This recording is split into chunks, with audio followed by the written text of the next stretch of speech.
Welcome, everyone, to this meeting of the South Kingstown Town Council. It is Monday, July 11th. Time is 7:30 p.m. First order of business. Wow, you guys are on top of it tonight. Pledge the flag. I know what the first order is. Pledge allegiance to the flag of the United States of America and to the republic for which it stands, one nation, under God, indivisible, with liberty and justice for all. Thank you. Will the clerk please take the roll? Council President Collins. Here. Council Vice President Haley. Here. Councilwoman Fowl. Here. Councilwoman Pleasant. Here. Always last. Here. Thank you. Item 4 on the agenda is the approval of minutes of previous meetings. I make a motion that we approve items 4A, B, and C as presented on the agenda. Second. So moved. Any discussion? All in favor, say aye. Aye. And that motion carries unanimously. Item 5 is the consent agenda. Do I hear a motion? I make a motion that we approve the consent agenda items. Second. So moved. Any discussion? All in favor, say aye. Aye. And that motion carries unanimously. There are no licenses tonight, so that brings us to item 7, communications. 7A is a communication received June 27th, 2016 from Kathleen Coyne-McCoy requesting discussion of the Matunic sheet pile wall installation and Mary Carpenter's historic wall. It's been received and placed on file. And we have received quite a bit of detail about this. But Steve, would you like to set the table on this?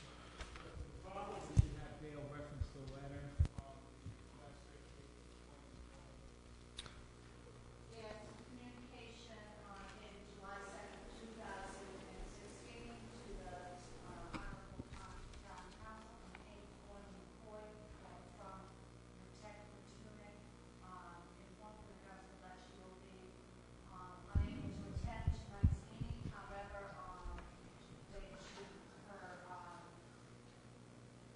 Protect Matunic has hired an engineer, Mr. George, and she thinks he may be present. Do I see Ernie George anywhere in? No, I do not see. All right. Is there anyone else to speak on behalf of that communication? Are you representing Protect Matunic? No. Okay.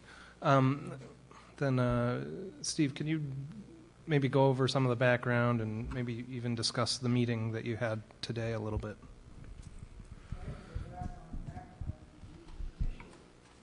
Involvement with Matunic seawall goes back to January 2011.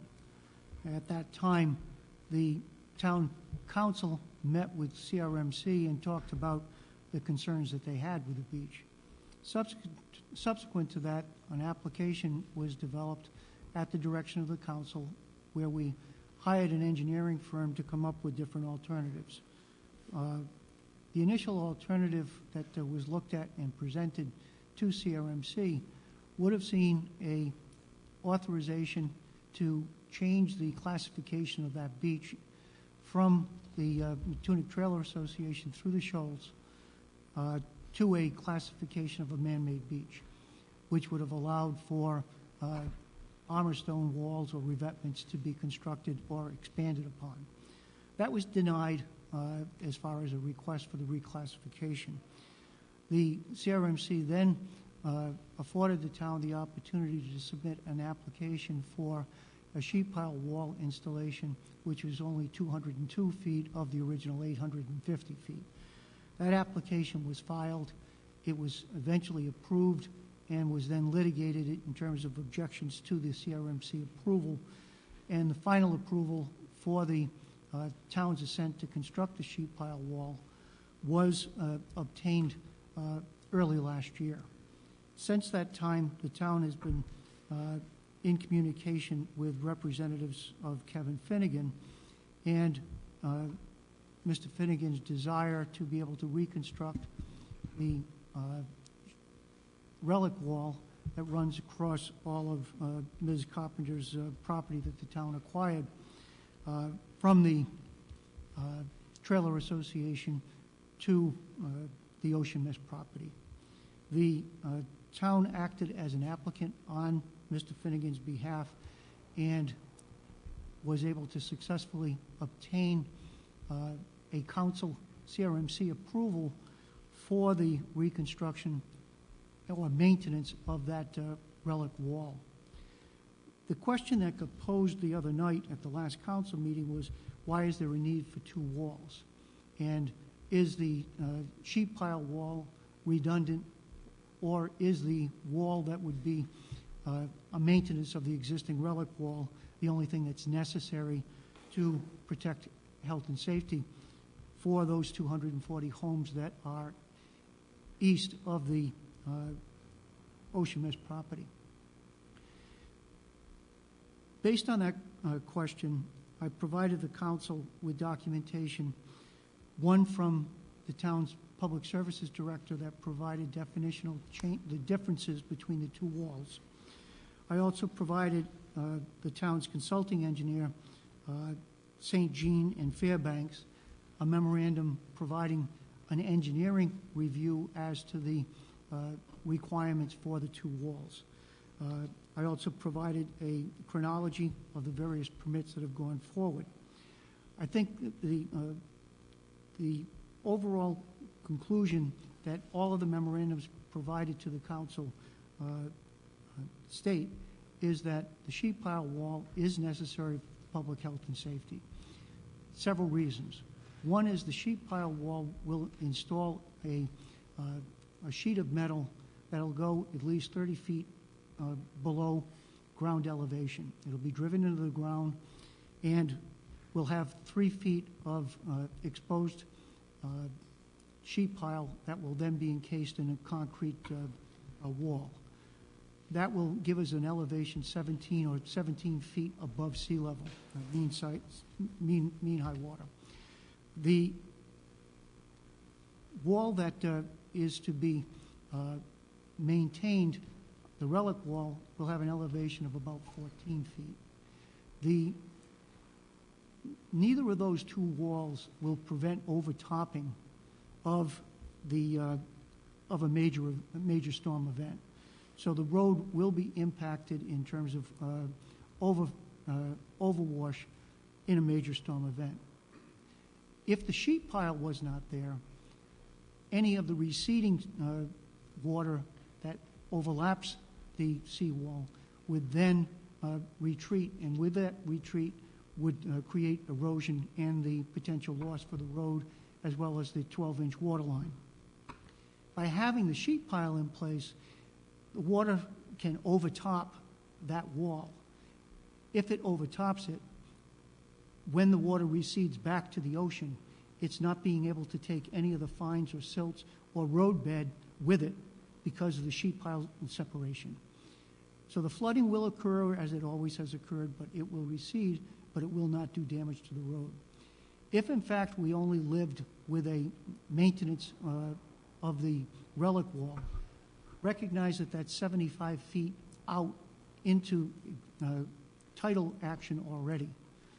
If that were to occur, it would have a profound impact on the road surface. If we construct both of those walls, the benefit to the town is that the wall that's reconstructed, the relic wall, will slow the wave velocity that will hit the sheet pile wall. The sheet pile wall, to stay in place, has to have an armor stone surface. The armor stone sits in front or seaward of the sheet pile wall. The size rock that will be used there is on average between 11 and 13 tons. The maintenance wall, the relic wall, will have stone weighing in the area of 5 to 7 tons for 20% of the rock. The rest will be the small rocks that currently exist at that location. So what we're looking at is that the size of the rock on that reconstructed relic wall will not be really sufficient to meet a 100-year storm that would impact the coastline. So, yes, we can have two sheet pile wall and a relic wall reconstruction, and they both can be in harmony with one another. The main question for dealing with the sheet pile wall and the relic wall is how do the two surfaces meet. Both walls should show a seaward elevation of 14 feet. So sand will be brought in between those two walls to provide a flat surface. The only area that needs to be solved from an engineering perspective at this point is how you will connect to the ocean front in front of the ocean mist. That's being worked out by the engineers. I met today with representatives of the ocean mist, Mr. Finnegan, his attorney, as well as his engineers. And I think that there was agreement that coexistence on the two walls makes the most sense for the public health and safety, as well as for the protection of the private properties that are seaward of the road network. The issues that were really at discussion today was a manner in which the town could sell the property to Mr. Finnegan for the two lots that we purchased from Mary Carpenter. Whether or not we would be legally able to do that based on the use of federal funds for that initial acquisition. And secondly, how we would establish necessary performance standards to ensure that the wall, both walls were properly maintained. I think we made some considerable progress on that. The two attorneys will need to develop some language for consideration. The engineers for the town and the engineers for Mr. Finnegan will need to come to conclusion as far as the transition point between the Carpenter lot and the Ocean Mist property. One of the other things that's necessary is to deal with the two additional applications that Mr. Finnegan needs to file with Coastal Resources. One application is to put in experimental measures or burritos, large sandbags, in front of his property to provide erosion protection, as well as the four adjoining property owners. The second application would be for him to lift his existing facility, put it on his property next door, be able to put in new steel columns that would then support the building and elevate it about 18 feet above its current location, and then put that building back. There's also some questions on whether the building would be put back based on its existing alignment or whether that alignment would be changed going forward where the kitchen area of the existing building may be relocated to provide for better fire escape egress onto the Carpenter lot. All of which we've indicated from a municipal perspective is fine because our interest is protection of the road and its infrastructure. So once the attorneys and the engineers have been able to move forward with that, we expect that we will have something to be able to bring forward to the council, depending on whether there's issues with the use of the federal funds. I think that was the major discussions that took place today. We also advised that based on the June award of contract for Narragansett Dock Works, that we anticipate the construction to begin as early as this September, with possibly the sheet driving occurring in October. How that will align with the construction activities that Mr. Finnegan would be responsible for on the relic wall are also details that are yet to be resolved, because we'd be using the same real estate for two different construction purposes. That's the best update that I can provide, but I think that I can say to you categorically that there is a need for the sheet pile wall.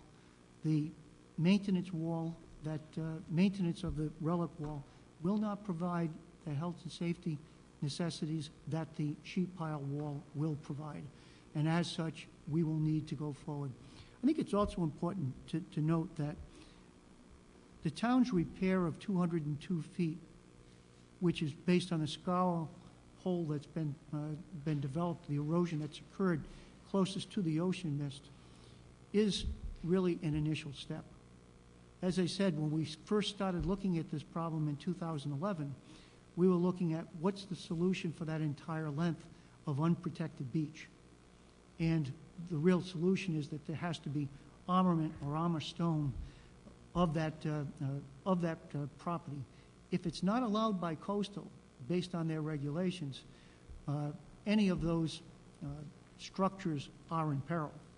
And if those structures are lost, then we would still have issues to deal with the protection of the road, which means additional applications for extension of that sheet pile wall as the only solution that we can see at this point to be able to provide proper emergency access and egress to those all residential structures to the east of the Carpenter lot. I'd be glad to answer any questions council has on that. I'm not sure if you want to add anything, Mike.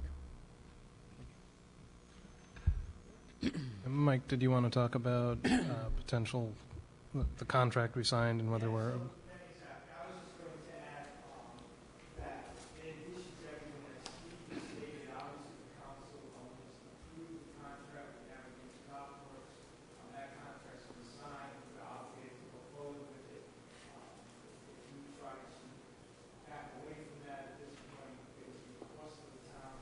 And unlike the contract itself, which is totally being covered by federal funds coming from the state, our DOT, the town would be responsible for that, the taxpayers would be got the hook. That would be another reason why we certainly need to go forward on the merits. We need to go forward, but also contractually with the I think one other thing I want to point out is that while the meeting in June 26th provided approval through the Coastal Council for the remediation of the relic wall, the decision hasn't been written yet. And under the Administrative Procedures Act that we deal with for state agencies, until that decision is entered and a 30-day period provides for appeals, the applicant can't move forward with that. So we need to get a final decision, a written decision. We need to get that recorded and signed, and more importantly, we need to get through a 30-day period without an appeal. Council was represented at the maintenance hearing on that relic wall last month, and if you recall, there were 3 organizations that were stating objections. Should any of those organizations bring action and litigate the approval of that permit for the maintenance of that wall, it could hold up any of the work that Mr. Finnegan would like to accomplish and that the town would like to see him accomplish.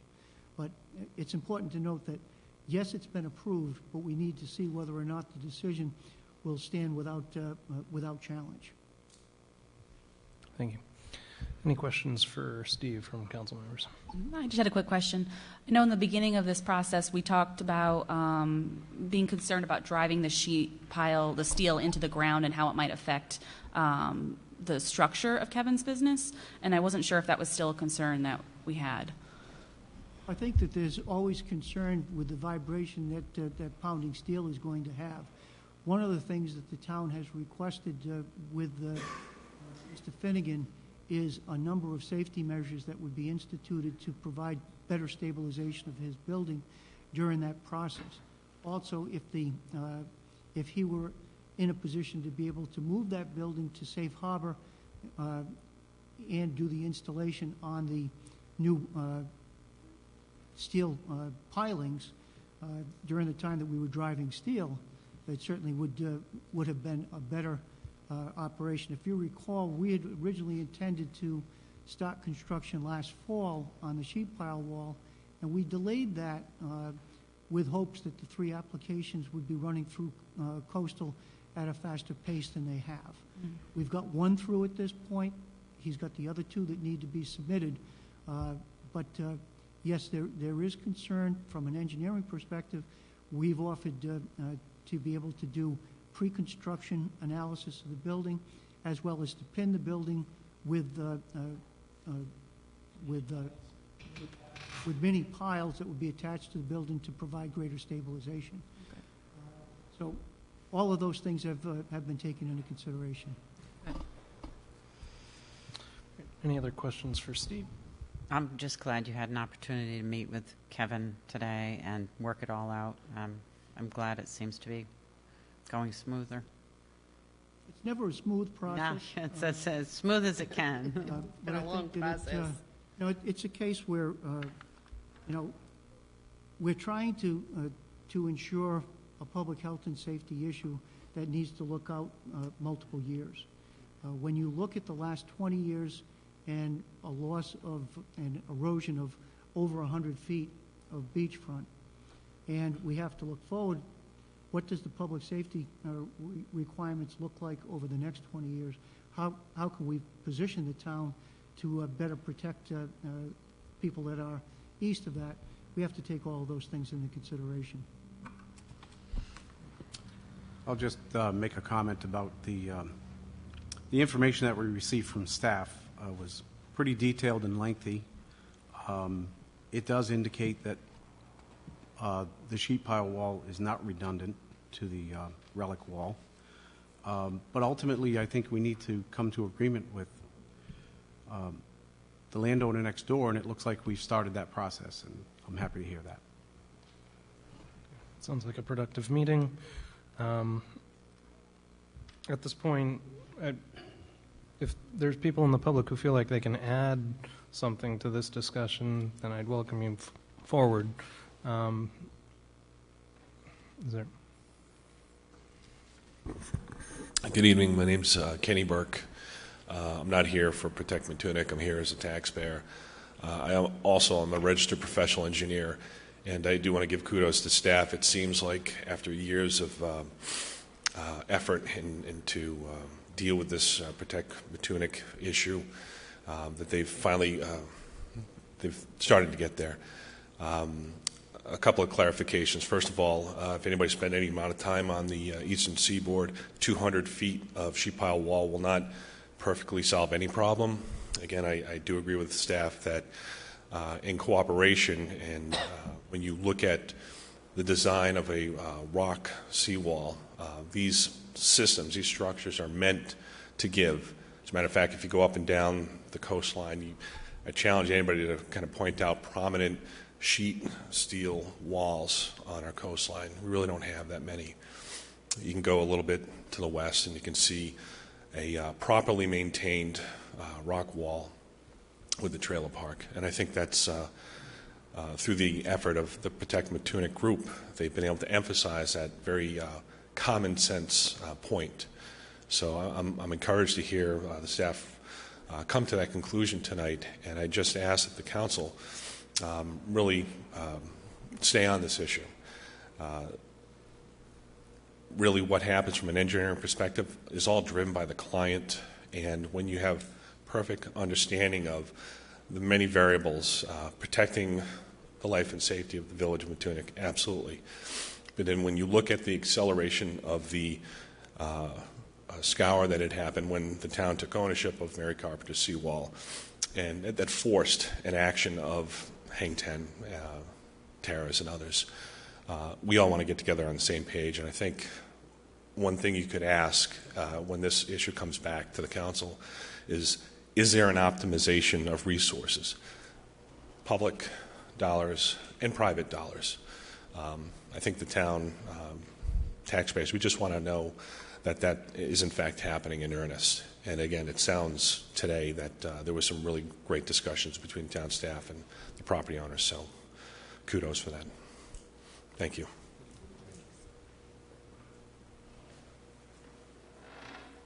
Anyone else on this matter? Do I hear a motion?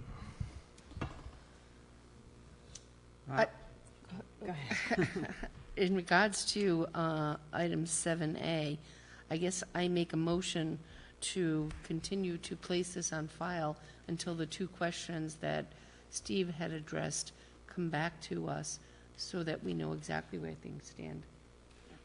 Yeah, we'll certainly update the council based on what we conclude based on our discussions with the feds and the state, as well as what the engineers can conclude. Once we get the engineering design for the transition point, we'll then have to take that through coastal to make sure that staff at the coastal level is on board with it. But just to clarify, the town hasn't changed its position since 2011. Our objective has been and continues to be to meet what the public safety needs are for the community. We're certainly willing to work with any private property owner that wishes to assist us in that effort. But we haven't changed what our objective is, nor have we changed the engineering design that was necessary based on the terms and conditions that we needed to work within from the Coastal Council and their regulations. I think I heard a motion to put on file, right? I'll Did I hear a second it. Second. Okay. Any further discussion? All in favor, say aye. Aye. And that motion carries unanimously. Item B, under communications, is a communication dated July 5th, 2016, from Councilwoman Liz Gledhill, requesting discussion of the town's food peddler ordinance, and we've received that and placed it on file. Now what do we want to do with it?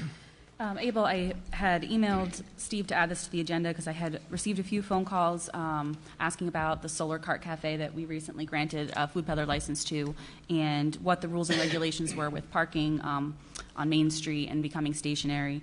And I think it opened up discussion about should we look at that policy to see if it needs to be revised to be more friendly towards food trucks, or is there a better way that we can make it clear exactly what it says? Can we make it friendly to businesses? I just wanted to spark some discussion about that. I know that the Solar Cart people are here, and someone from food truck organization is also here to share their thoughts on it. Yeah, before we get to that, people on the council up here, any thoughts to guide this conversation? Go ahead. No, go ahead, Joe. We have an ordinance in place. If we want to schedule a work session to rework that ordinance or fashion it in some way that's better, I think we can and should do that. But we have an ordinance in place that is pretty clear, I think, and needs to be followed. The discussion about changing the ordinance, I mean, we can make a few comments about what we think might be better, but I think a work session is the proper avenue to do that. Yeah, I think we all reviewed the ordinance that is in place, and it is pretty strict. I believe these young people that have just started this solar cart have been just started trying to go abide by all the laws and rules, and they're certainly, as we read through them, they're in abundance. So kudos to you for reading it and trying. You know, I didn't get any calls about anyone being upset with this. When I read Councilor Gledhill's email saying she had several, that was the first I had heard of any complaints. So, I also want to point out that we don't have an overabundance of peddler licenses. We have 3 in our town. We have Dell's Lemonade, we have an ice cream truck, and now we have the new one that we approved a couple of weeks ago. So we don't have an overabundance, and the lineage is relatively clear. I've read Narragansett's ordinance. I've read our ordinance. I do understand if there are people concerned because it's inhibiting their own food establishments, but I didn't have any complaints until I actually made a phone call to somebody who responded today. But I think if we want to look at it, I have to agree with Joe and say this might be something we'd like to look at a work session, because with only 3 peddler licenses in town, they're not wreaking havoc all over Wakefield that I can see.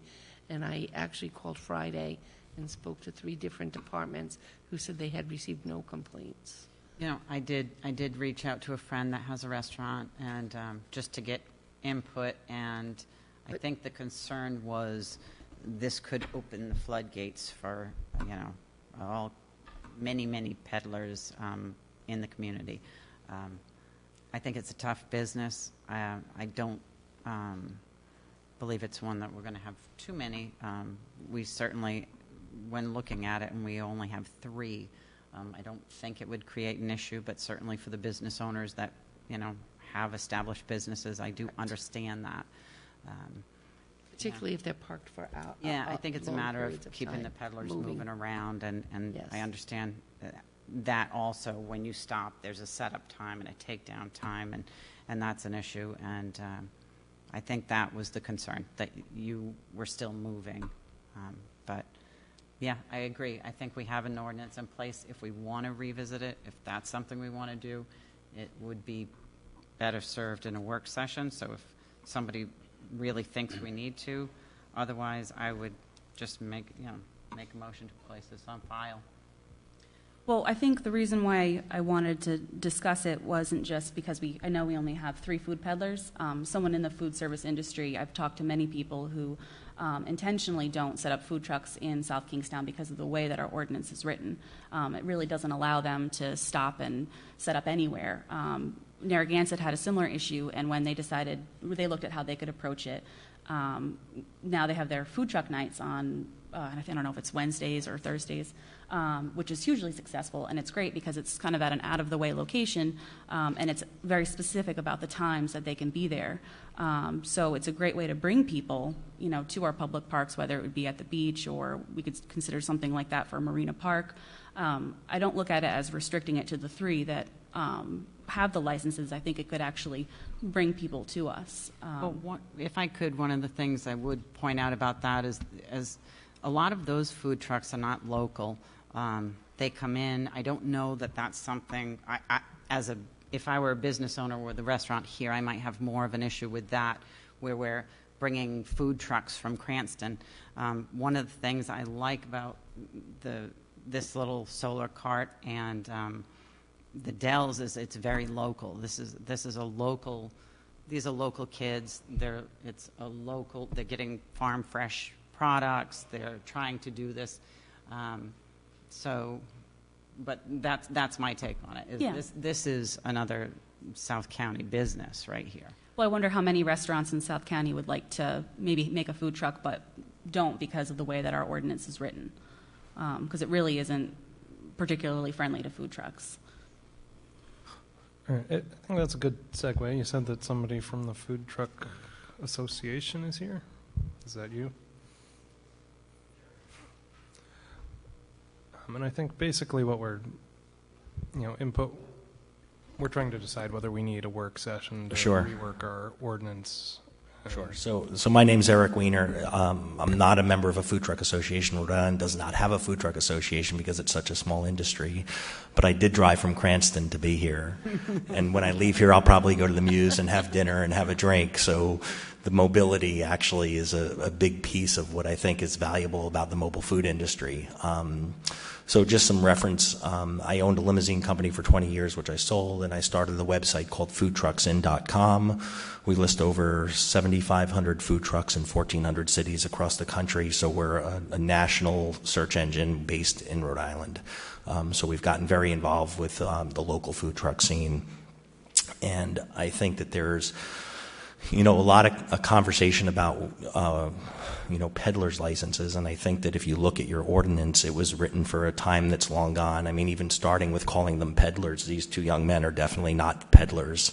They're running a mobile food business, and that's really, where, the conversation needs to start, is that you need to be looking at an ordinance that supports mobile food businesses. And, unfortunately, with the ordinance written the way it is, the solar cart won't have a chance to survive. It's not an industry where, it's like a Dell's where they can come in seasonally and be the only game in town.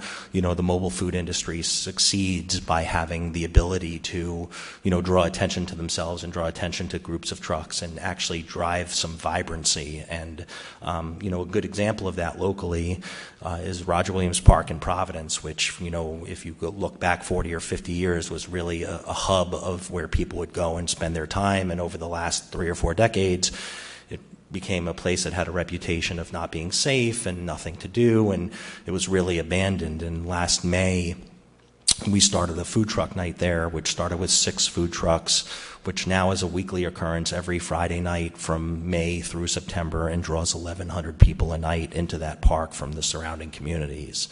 And when you look at, what Narragansett's doing on Monday and Wednesday night, in my opinion, it's somewhat hypocritical. It's somewhat hypocritical to say, we love you 6 food trucks, come here, only here for 4 hours and drive people to this one location, and then you're not welcome anywhere else. And I think that actually puts an atmosphere where other food trucks aren't interested in doing business in a city or town. And I think that there's a lot of data and research which I can share and papers that have been written. Austin, Texas is a great example where time after time you look at areas that have been food deserts or have been underdeveloped, and food trucks will pay a small rent to park on a undeveloped lot or in an area where there are businesses that are growing but no food to service them. And, there aren't many other businesses that can roll in with everything they need and not have to tie into water or electricity or do anything else and can service a community and then roll out taking their garbage with them. To the point of talking about local businesses, every single food truck in Rhode Island, regardless of where they're housed or based, are owned by a couple or a mother and son or 2 brothers. They are the American dream, and they are small businesses. And what they're actually doing is, they're coming in and they're willing to pay a yearly, mobile food vendor fee, which is reasonable. I think that right now you're charging peddlers $50. I think that if you had an ordinance that was, reasonable with rules to protect the local businesses and that would serve your constituents in your community, they would be willing to pay $100 or $150. And you also get to make the meals tax from that. When a truck comes in and serves for 2 or 3 hours, they bring their own electricity, they bring their own water, they bring their own power. They buy gas from the local shop at the corner in town. They buy ice. They sell, their products which are often bought locally, and then they deliver 1% of their meals tax back to the city where those sales were made without using any resources locally. And there are a lot of businesses in a lot of cities and towns that have come to embrace the idea that if you can bring in something new and exciting for 3 or 4 hours that won't now be here permanently, it actually supports the businesses all around. Charlotte, North Carolina, has a business district that on Sunday afternoons, when there's absolutely no activity, they bring in 40 food trucks, and the restaurants that were used to be closed on Sundays have decided to open because they do so much bar business when those food trucks come in and people are wandering through the city from outside communities that wouldn't normally come in. It's actually been a real economic driver for the entire community. So I think that there are a lot of reasons to look at your ordinance and look at it in terms of a mobile food business and actually supporting the idea of bringing in the food trucks that are in Narragansett, giving them the ability to vend in South Kingston in a way that's reasonable. Last summer we worked with Providence to change their vending laws, and I think they put a lot of things in place that protect restaurants, things that say that, food trucks can park up to 3 or 4 or 5 hours in one location, but they can't be within 200 feet of the front door of an open restaurant. There are even restaurants in town whose kitchens may close at 10, but bars may stay open until midnight, and they might like the idea of being able to have a food option for their guests once their kitchen closes while they're cleaning up. So there are lots of different ways that this industry is supporting local businesses and employees, and the ability to easily park on private property and have a party for someone. I think that it's an industry that's growing around the country and around the state, and it would be a great time, to use this great local business as a jumping off point to look at your ordinance and figure out how to open it up for supporting more local business while not hurting your city or town at all. I appreciate your time. Thank you. Thank you.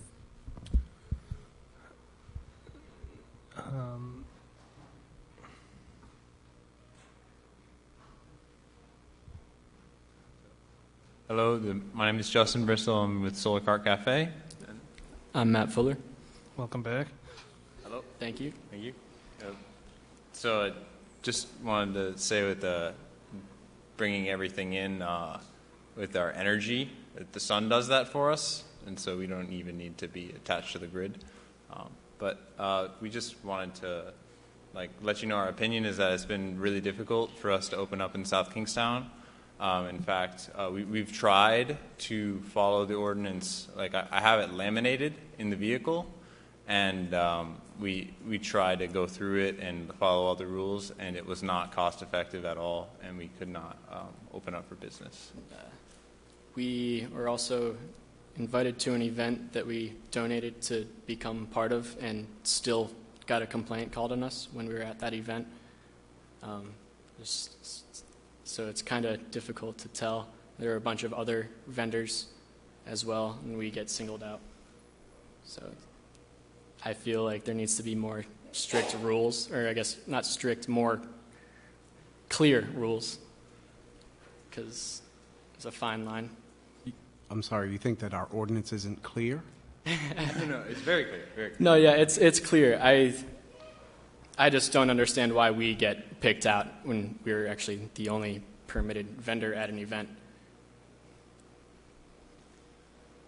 I just wanted to mention what Eric said about being able to go into a lot, and an abandoned lot, and really restore it. I know that there are definitely some lots that are kind of abandoned, maybe a bit of an eyesore in this otherwise beautiful town, and I think it can add real value to the town if, a food truck or a group of food trucks got in, and you guys made that a zone that food trucks could go in, and we had to talk to you guys before we did that, and then I think we could basically take an abandoned lot and make it our own and really improve it. We put up trees, we have seating area, and it'd just be a place for people to come in, and in an area that otherwise they couldn't. And then also, I believe that mobile food vending is a pretty primeval thing. People were doing it back in Greek and Roman times on little push wagons. And I feel like it's kind of in human nature to want to go up to one of these vehicles, because all the events we do, they're like, oh my God, this is so cool. What do you guys do this? And I think it's a good opportunity to get a lot of these cars off of the road. Our infrastructure is really designed towards cars, and instead of 100 people at an office park going out and driving for lunch, we can take one car, pull up our vehicle, and service all 100 of them. So I think that might be something to consider.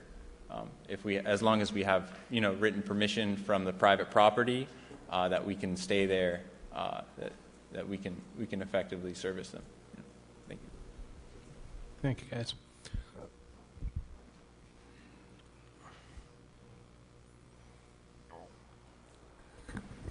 Well, how are you folks? Haven't been here a while.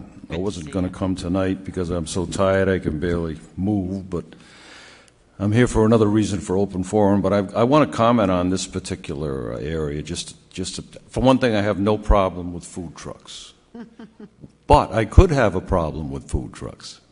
So I don't know what the ordinances are that the town has devised to make this a tolerable exercise of helping the public find a place to have a drink and have food.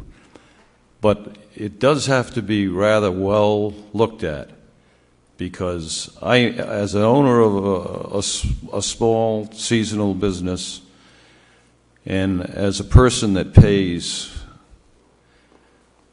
so many fees, that I wouldn't want to start listing because you wouldn't have time. And we're only open, really making any money for about 10 or 12 weeks. I wouldn't want a food truck down the road for me, I'll tell you that right now. I'm sure the Oyster Bar wouldn't care because he's got plenty of business, but for me it would be ridiculous.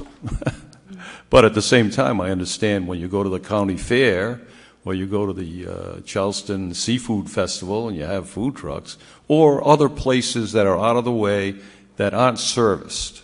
That's my feeling. I don't know what the ordinance is and I don't know how you write it. But I do believe that people that have been in business for 40 years, as we have, deserve a degree of protection. And maybe you already have it set up. So, guys, I respect your business, and I think it's a necessary thing and a good thing. But it has to be supervised. Anyway, thank you.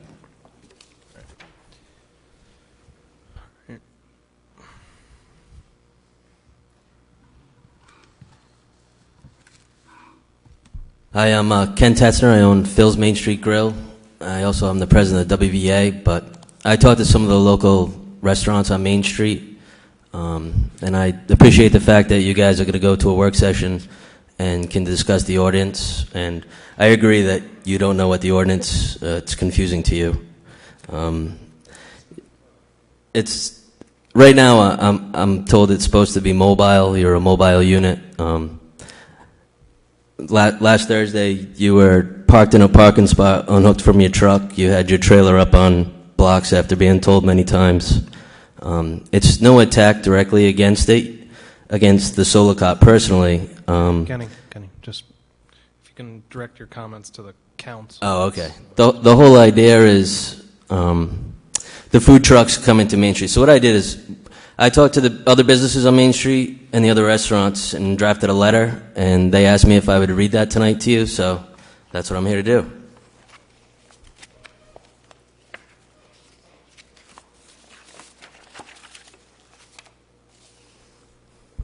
Can you hear me?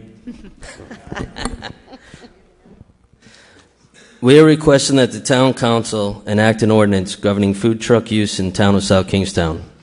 Part of the ordinance should restrict food trucks from within 100 yards of an existing brick and mortar structure.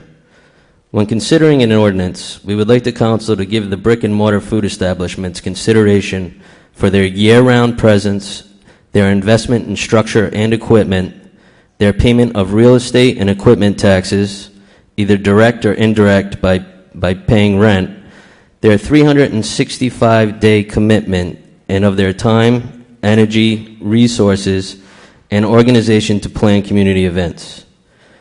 We do not see food trucks in downtown areas such as Wickford, Westerly, and certain not in Providence as Federal Hill. Where brick and mortar establishments more than meet the community needs, food trucks only take the commerce away from those of us fully committed to the town. Providence does have an ordinance which restricts food trucks from within, I believe, 250 feet of a brick and mortar structure. Existing parking restrictions should also be considered. Main Street and surrounding streets have limited parking times and spaces. A food truck should not be allowed to use any of the parking. A recent food truck owner was asked why not set up near the beaches or near the baseball field. His answer was he is not allowed on town property. Please do not allow food trucks to disrupt the commerce of the brick and mortar establishments. Respectfully, and I got this signed by Steve Brophy, the owner of Brickley's, David Swanson from Mary Murphy's, Patrick Adair, another owner from Mary Murphy's, Mike Stewart from El Fuego.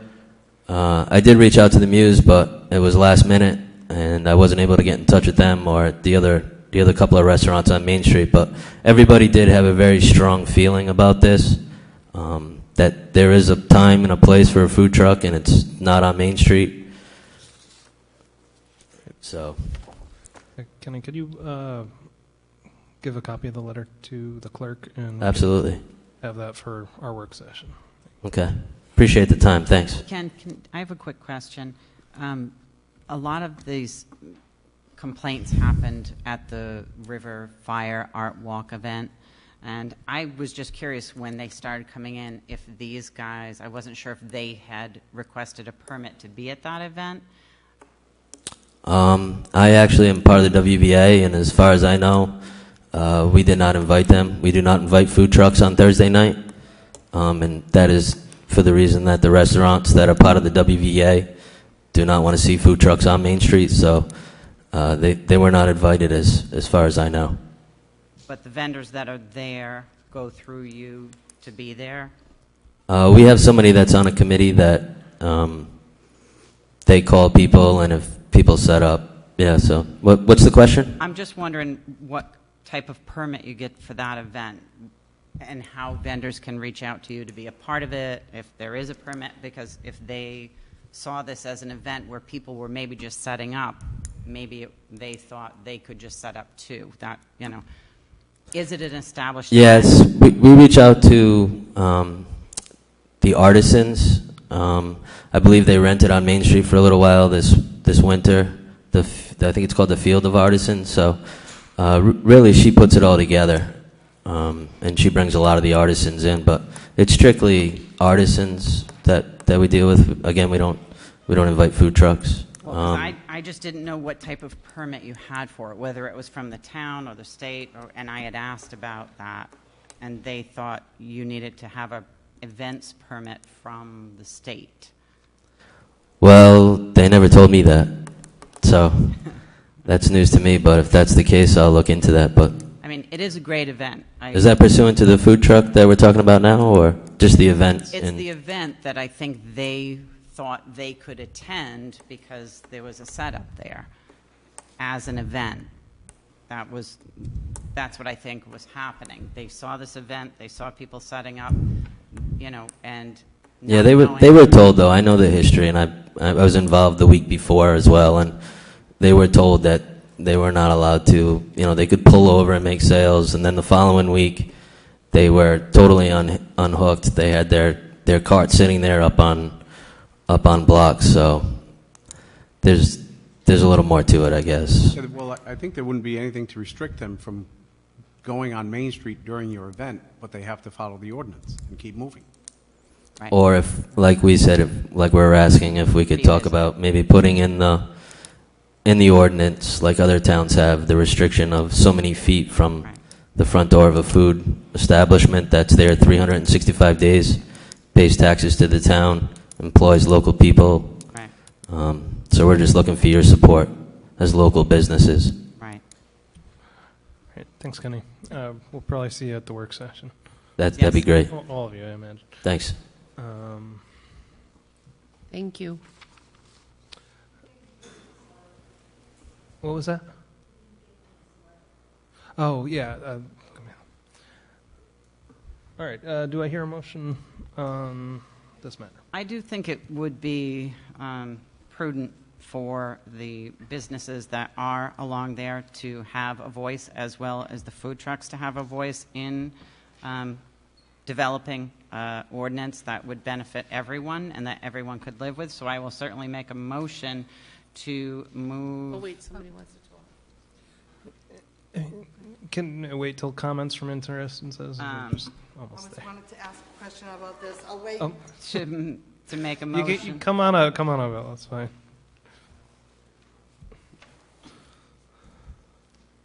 If you're going to vote on it now, I need to speak now. Otherwise, I can wait until comments from interested citizens. Well, I mean, I think we're probably just going to send this to be considered at the work session. Ella, it's nothing we can really take action on to change an ordinance at this moment. All right. But I'm very speak now. interested in having that question that Rachel brought up. Do they need a permit from the state, from our town solicitor? You brought it up, and I really would like to hear the response. Okay. Thank you.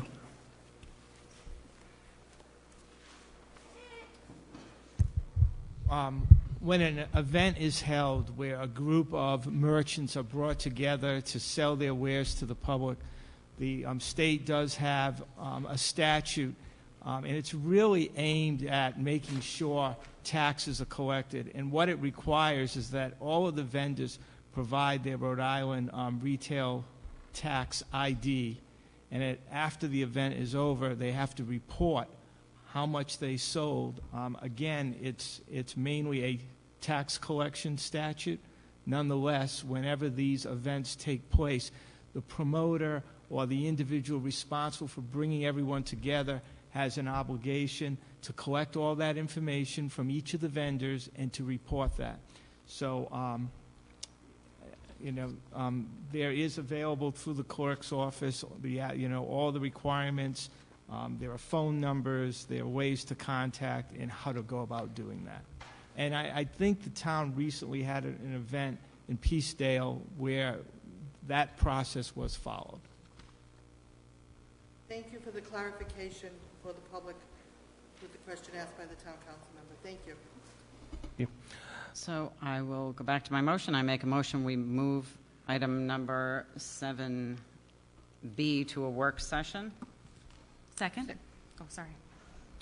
So moved. Any further discussion? Just really happy to see you in a work session. I think we got some great feedback, and we'll certainly let you guys know when we have a work session, when we start to develop something, and you guys can have your input. All right. All in favor, say aye. Aye. And that motion carries unanimously.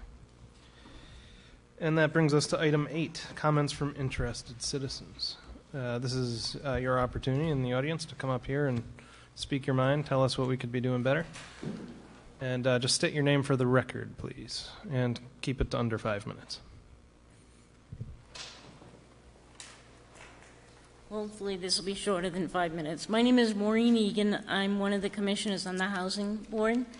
And the board knows that I'm here. We didn't want to make a big public statement, but we felt it was important in light of the recent article in the Narragansett Times. There are just 2 things in there that we feel important that the public know and that you folks know. And there was an insinuation that perhaps the housing project was not safe. And I just want to reiterate that, in fact, we have received national recognition of how well-maintained and kept those apartments are. So that was important for us to tell you. And there was another comment made that this is information for anybody who's interested, about staff not getting back to the reporter within a couple of days or so. I just want to let everybody know that Mary Aslin, the director, her husband died this week. So she's been out of the office more than she's been in, and we only had 1 staff member. So I know for myself I've spent a great deal of time there the last few weeks trying to help out. And I know there's others been in and out too. And that's just something we felt that was important to put on the record. Thank you. Thank you. Can you please extend to her our condolences? Thank you.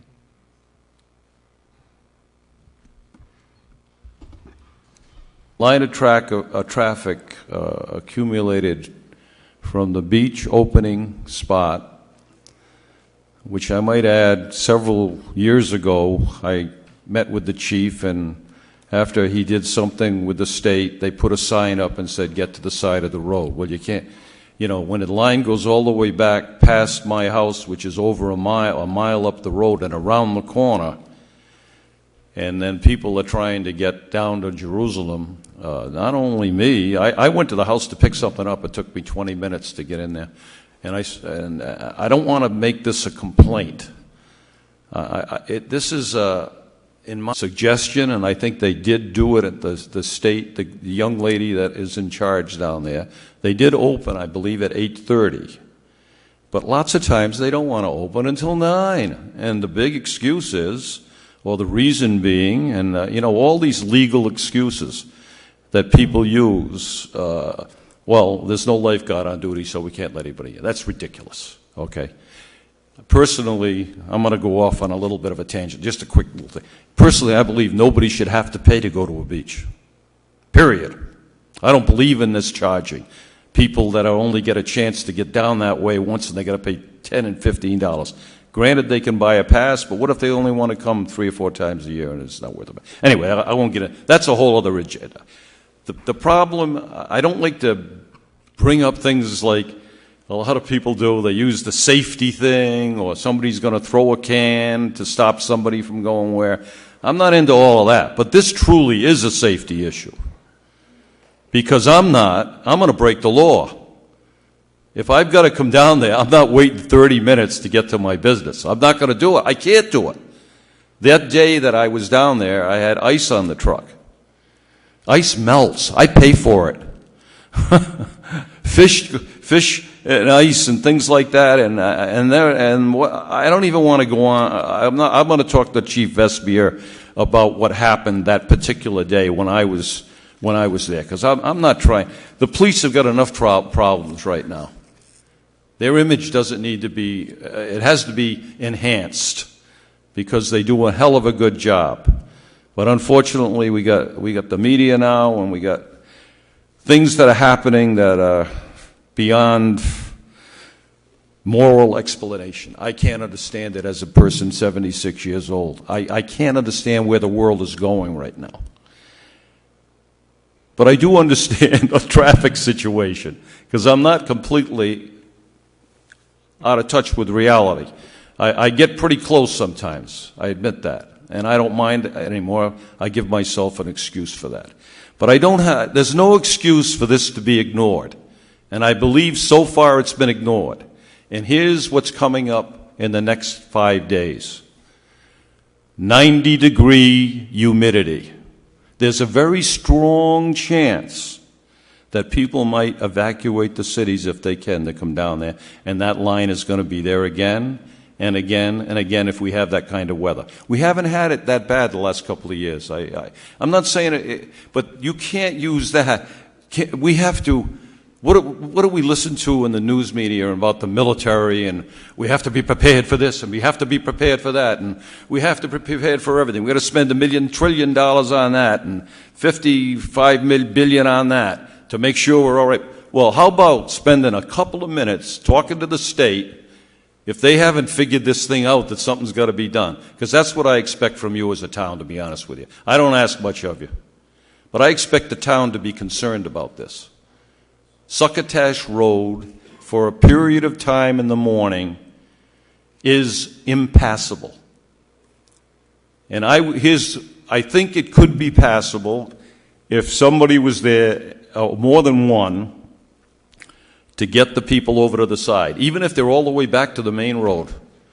Because we got to figure out a way for people to go 2 ways there, even if you got to do it through hand signaling. And I don't care how we do it. It's got to be done.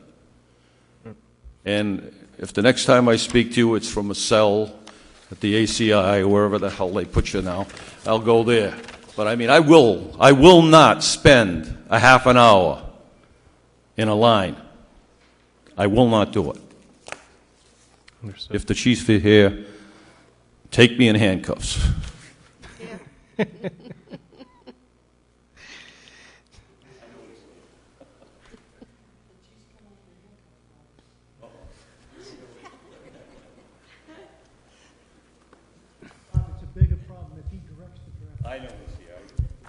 Hey, Bob, how you doing? Since we're going to have some... Wait, you want to make this an Can we agenda? add this to the agenda? I make a motion to add this item to the agenda. Second. Moved. All in favor, say aye. Aye. Go ahead, Chief. Bob is not incorrect on a lot of these issues. We're well aware of it. We've been aware of it even in prior seasons. We have interacted with the Department of Parks and Recreation and the manager of the beach at Daniel O'Brien State Beach. And over the weekend, during the times that Bob talked about, we've had 3 of our patrol cars down there out of 6 that covering the whole town. And we asked for state police help, and they were able to send 1 trooper down there. So we had 4 police officers down there trying to control the situation. If we can proceed with the premise that the road and the parking lots will not handle the amount of traffic that is attracted in the summer season down there, I'd like to add that during our conversations with the police department of the Department of Environmental Management, the problem at Mesquamicut and Scarborough is worse than what we're seeing in Succotash Road. We do have a game plan, and we have reached out to the State Department to try to arrange some different aspects of the booths that collect the pay. One of the problems that occurred over this past weekend was that the state, in their infinite wisdom, decided to sell beach passes at the toll booths at the beaches. We learned that it took from 4 to 6 minutes to handle one beach pass for one vehicle, and that certainly added to the congestion down there. We're well aware of it, and we're going to try to make it better. But as Bob indicated, it's a state road, and all we can do is work with the state to try to make it better, and we're doing that. Bob, I'm sorry you were inconvenienced. You're going to be inconvenienced again, along with a lot of different people. And you certainly are not authorized to drive down the wrong way of the street. So please don't do that. That's the position of the police department. Thank you. All right, thank you. Chief. One other solution that hasn't been considered is to have people pay on their way out. That way, the people access the parking lot, and then as they queue to leave, then they would pay. That's a good idea. It's something that we've started to try to get the state to recognize. Because the real problem was on the initial design, on the reconfiguration there, is putting the toll house in the locations that it's in. It's the wrong place. If they had put a line and moved those sentry points so that you could get 30 cars in queue, it would have worked. Since that hasn't happened, they need to look outside of the box. And it may potentially be a more viable solution because you're going to have people leaving at different hours rather than everybody trying to get there first thing in the morning. So it's another suggestion that, because we have gotten the complaints on this. It's not the first year, obviously, but I think it's worse than it has been over the first couple of weeks. But I think it's also we've had good beach season as far as the weather. So we're going to continue to try to work with the Department of Environmental Management and their officers because we still can't continue to commit 3 of 6 police officers that are on duty in the entire town to managing traffic at that one location. But Bob, we agree with you. What the solution is one that's going to have to be shared by the state as well. But possibly even if they were to try it a couple of days. I mean, it could be people coming out saying, I spent more at the concession stand, I don't have anything left. I'd rather let them leave than the safety problem it creates right now.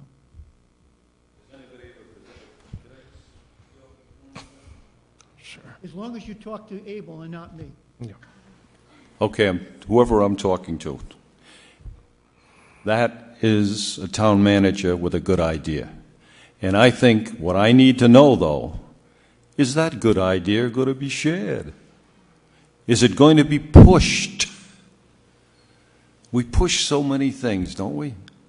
Well, this got to be, it can't be, let's get a committee together and we'll spend, let's meet, I can't meet that week. Let's meet 3 weeks from now. The summer will be over, the problem will be over, but the problem won't be over because the problem will come back. But that's a solving, that's a suggestion that would solve the problem. Open the lot, pay as you go out. They're going to miss a few dollars because people are going to say they don't have the money when they go out. But, so what? Bob, can we tell them that you'll pay for any straggler? Pardon me? Yeah. Say, can you pay for any of the stragglers? Actually, I have to agree, and I think it's a great idea because anytime you go into a parking garage or anytime you go up to Providence, you get a ticket, if you will, and you pay when you leave. Being up at Rhode Island Hospital last year, every time my husband would visit, you get your ticket and you pay on the way out. And a lot of people do that. That's probably a great idea, Steve. It's a really good idea. We certainly want to push this before you end up in handcuffs. I think we can make sure that DEM hears this idea.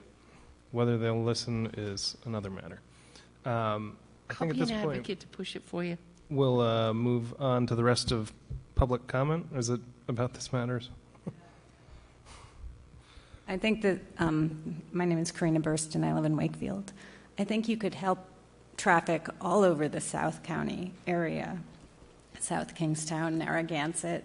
If somebody would consider public transportation from Park and Rides on Route 1, instead of having everybody get all the way down to Succotash Road, why not have them stop before they're creating a problem for everybody down here? Because summer traffic is horrible. And if everybody's going to the beach, it seems to me the Department of Transportation could take all of those people at one time.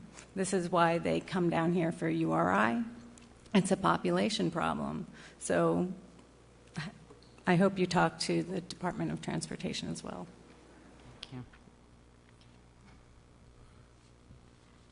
All right, and now we'll move on to the rest of public comment. Is there anybody else who has anything else they want to say?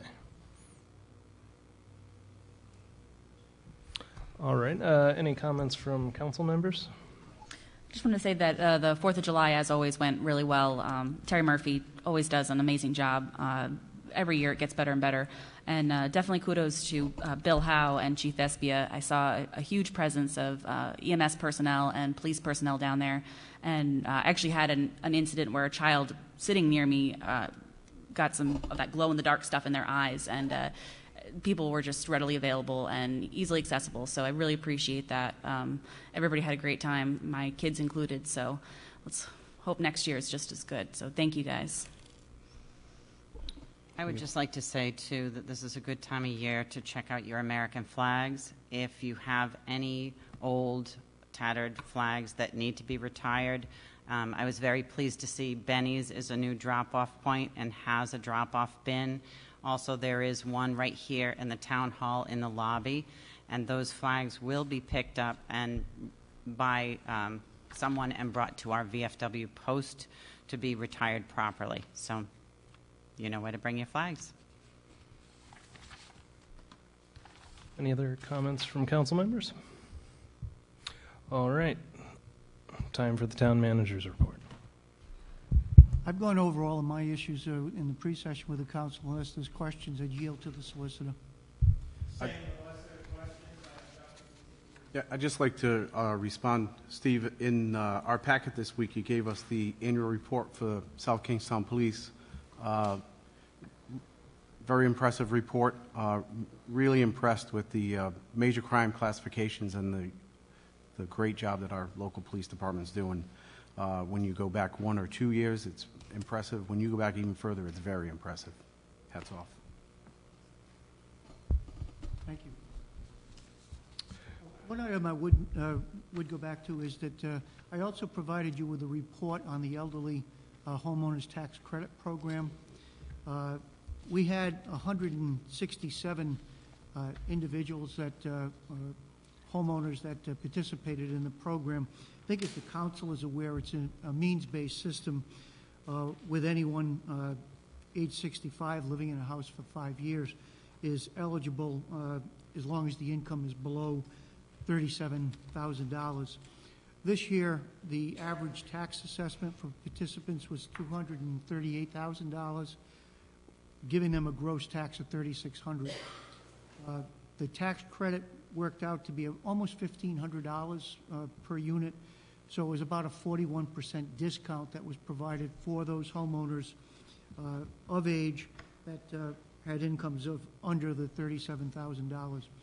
I would note that the amount that we saw in total abatements is down from previous years, and what we've seen is a decline in the participation of about 15 individuals.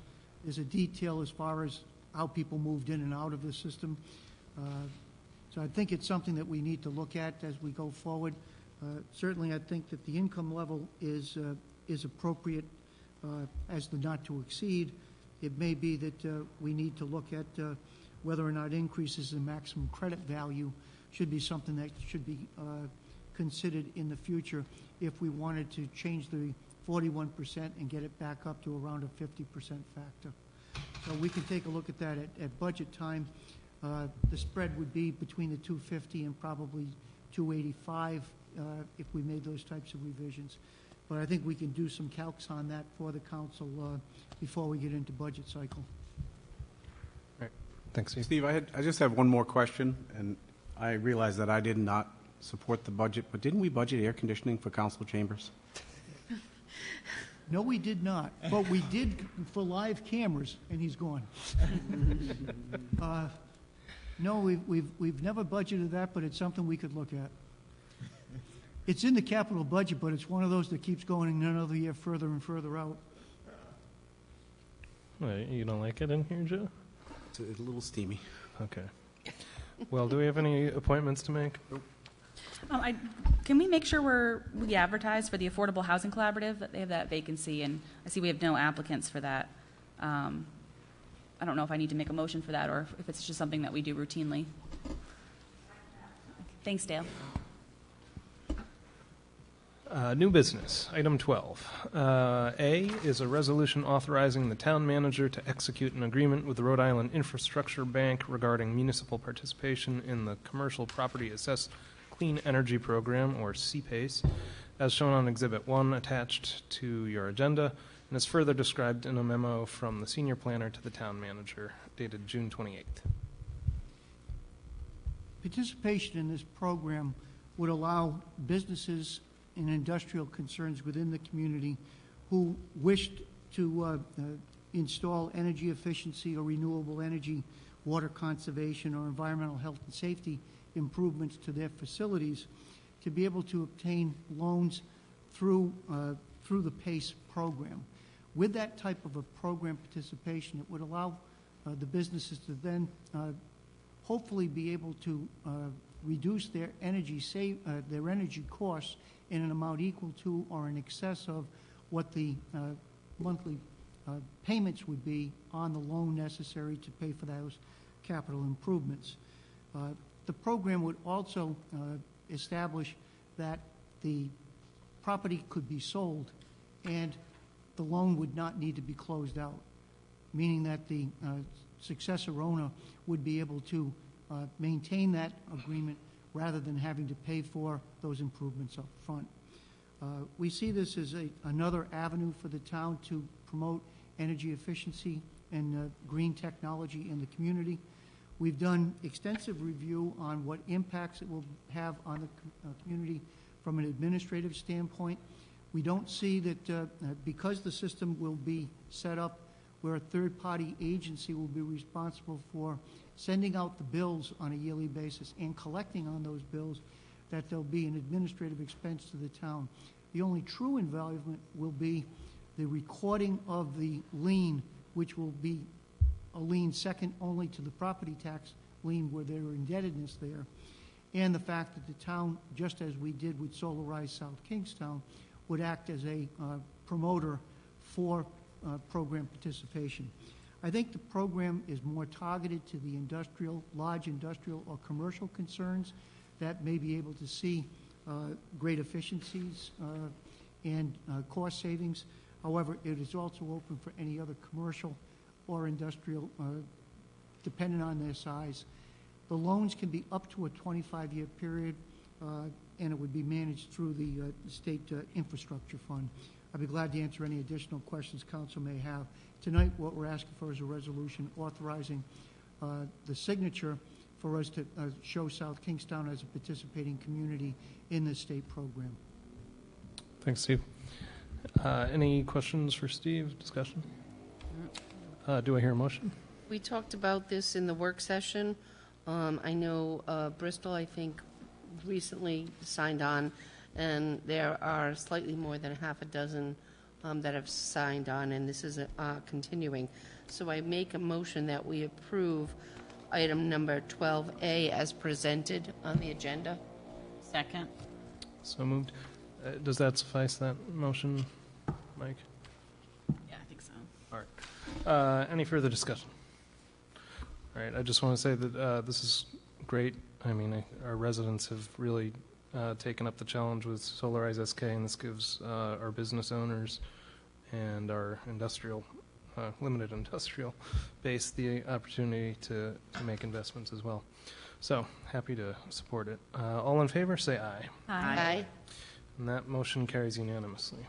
Item D is a resolution authorizing the town manager to execute Rhode Island Department of Transportation construction and maintenance agreements for bridge end improvements, further described in a memo from the Public Services Director to the Town Manager, June 29th, 2016.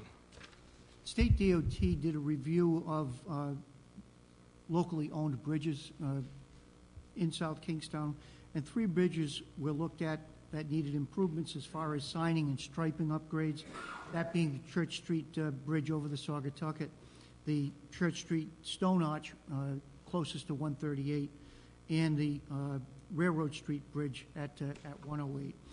What we're looking at is the state will, based on signature on this contract, provide the signing and striping upgrades as well as some clearing and grubbing on the Arch Bridge near 108. So I'd ask council to approve as presented. I'll make a motion to approve item number 12D. Second. So moved. Any discussion on this item? I just had a question, Steve. Did this just evaluate the striping and the road condition, or was it also evaluate the safety of the bridges? It's not, we do loading studies for each of the bridges, and the state does, and we certify what the load availability is on each of the bridges. This is really just looking for generally accepted transportation standards for the signage as well as the corners of the guardrails. Okay. As to what impact it would have on a vehicle if it struck it head on. So what they want, what they've agreed to do is to make those modifications, and with the signing and striping will occur. Other than that one bridge that'll have the guardrail work. Okay, thanks. All right, any further discussion? All in favor, say aye. Aye. And that motion carries unanimously. Item E is a resolution authorizing an award of contract to Stryker Corporation of Chicago for the purchase of 2 power stretcher systems, including trade-in allowances, extended warranty, and delivery in an amount not to exceed $78,043, further described in a memo from the EMS Director to the Town Manager, July 5th. The recommendation is for the award of the contract for 2 Power Stryker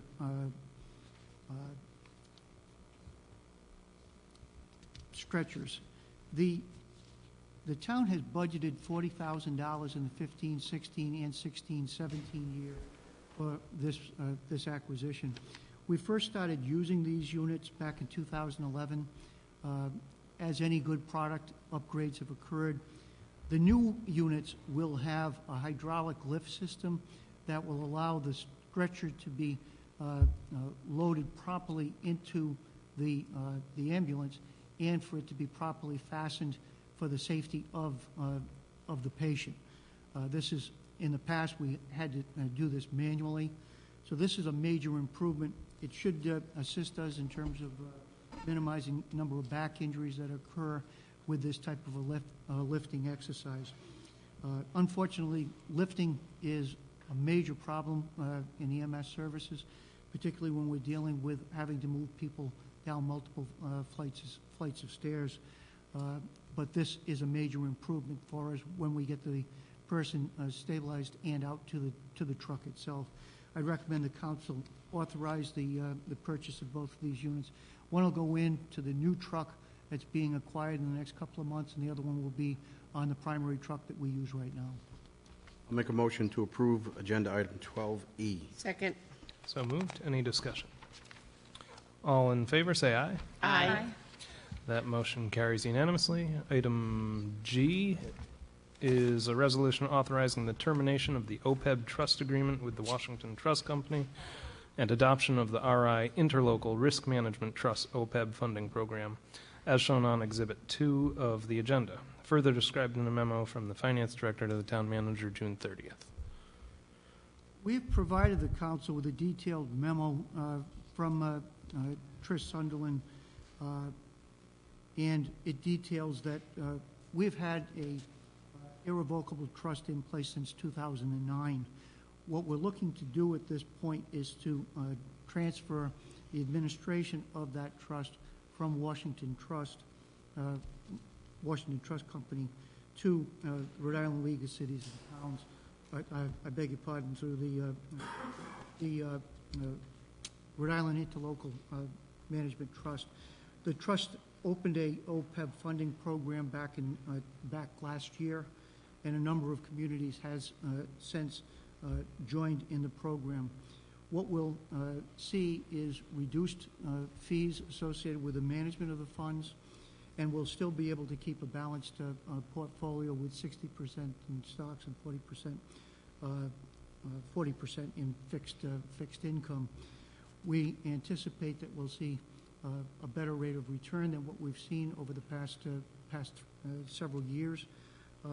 And what we're also looking at is that as additional communities come forward and additional contributions are made to the individual OPEB trusts, we'll see the fees for managing those invested funds continue to reduce. So we think that it's a better vehicle for us to manage the assets in OPEB. At this point, we have one trust fund for both the town and the school. It has assets at this point of in excess of $10 million.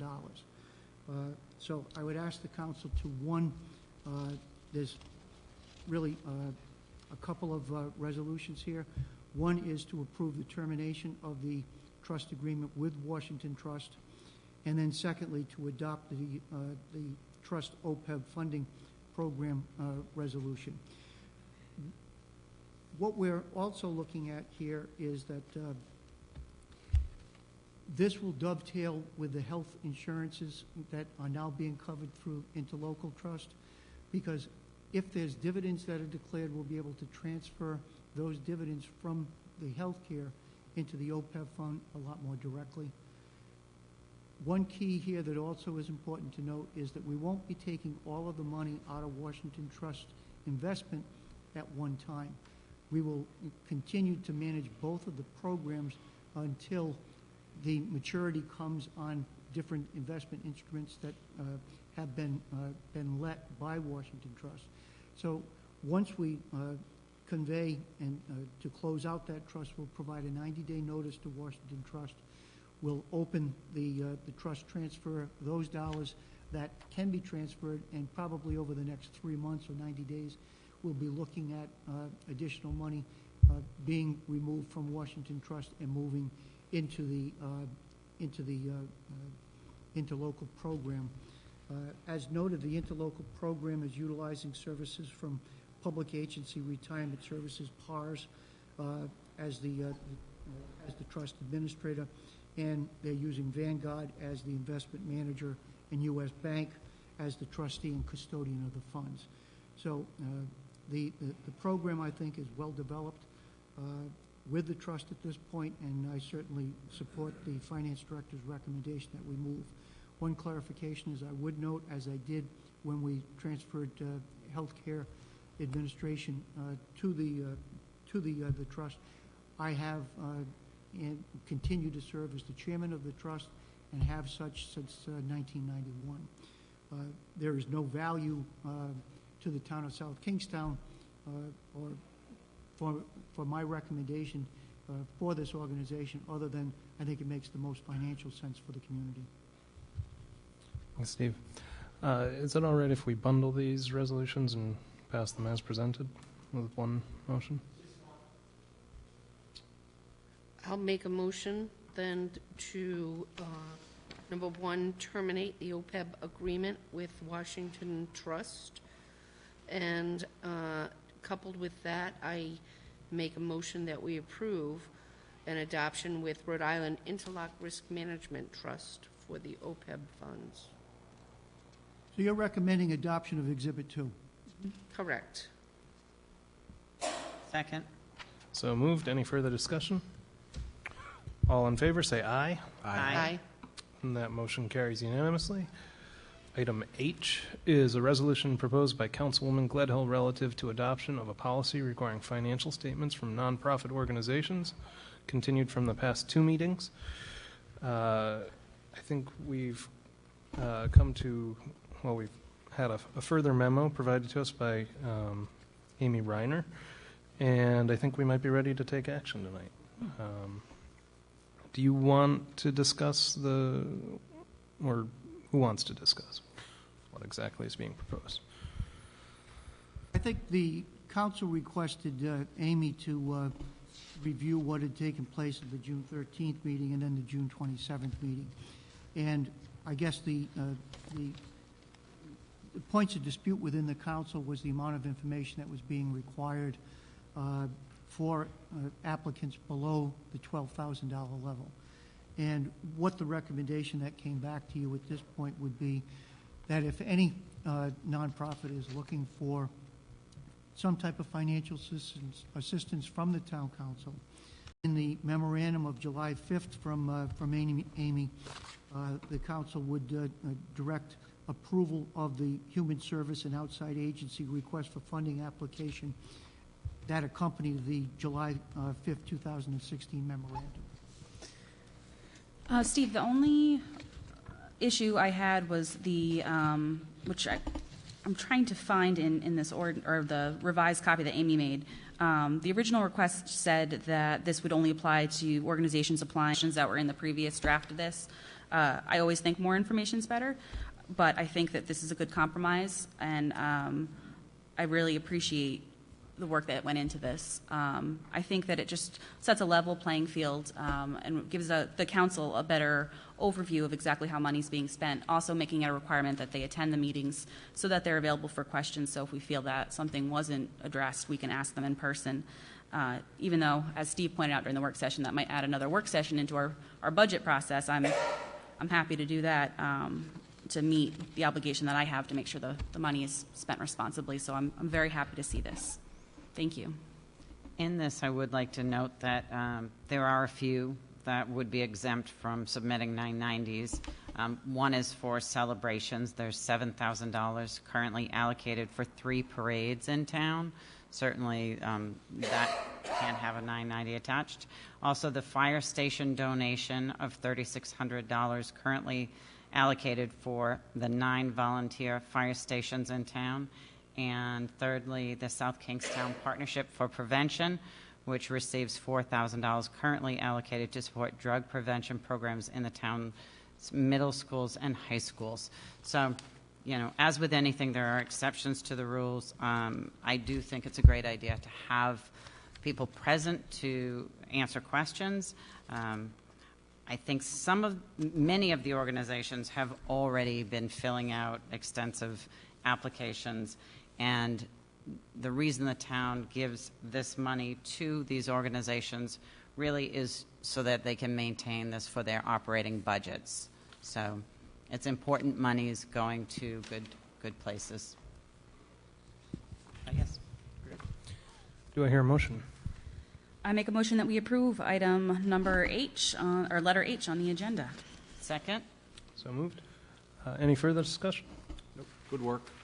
Thank you, Amy. All in favor, say aye. Aye. Aye.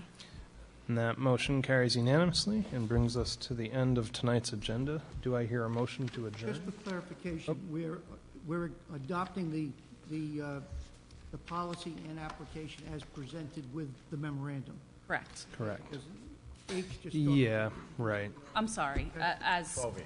Yes, 12H as presented. Thank you. Wait, I have another question. Sure. Is there something in there that stipulates, because I know you had mentioned it, and they have to, there were some organizations that did not come before us during the budget process. Would this now mandate that it would absolutely be mandatory if they wanted money to come before us? As I read it, yes, the requirement that they attend one of the sessions to present the request. Is that correct? The way it's drafted, it would. I mean, I think we'll still have to find out whether the League of Cities and Towns is going to be required to send a representative down on those types of things, but I think we can talk about that at budget time if there's additional exceptions that you want to make. And do I hear a motion to adjourn? I make a motion to adjourn. Second. So moved. Any discussion on that item? All in favor, say aye. Aye. Aye. Joe's going to say nay. Aye. And it carries unanimously. The time is 9:07.